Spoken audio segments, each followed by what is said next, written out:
Upon these islands is so great a number of all kinds of birds that it is past belief, and especially during the spring when they build their nests. If one goes there, he makes them rise in such vast numbers that they form a cloud in the air which the sun cannot pierce. And to kill them, it is not necessary to use guns but simply clubs, for they are sluggish in rising from their nests. As to the young ones, they can be taken as many as wished, even to loading the boats, and the same with the eggs. Nicholas Denys, 1672.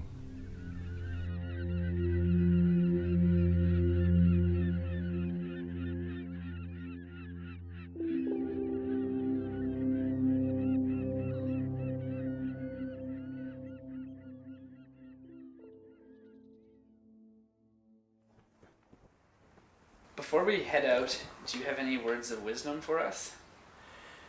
Well, the idea of making it interesting and storytelling is, I think really important, because scientists tend to get nerdy and get into all the sort of details of their research and the work that they're doing, and most people glaze over when they see bar graphs and statistical models.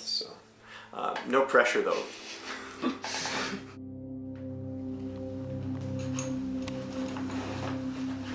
When I first got this job, it felt like I'd won some sort of a contest. On the other hand, there was plenty of pressure working for the government as a student, not to mention that our assignment was to document bird migration and conservation, yet I didn't know a thing about birds. But after that meeting, the stakes felt even higher. I couldn't seem to shake Saul's words.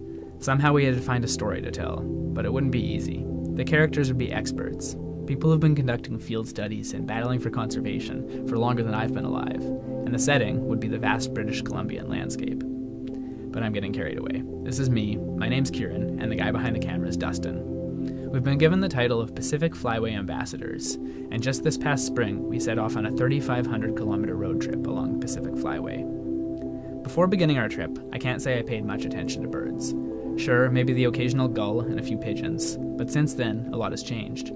From the way we look at birds to the way we think about conservation. Despite facing many threats, birds are everywhere. But during our trip, we learned that this wouldn't have been the case if it weren't for a monumental agreement that was made 100 years ago, the Canada-United States Migratory Bird Treaty.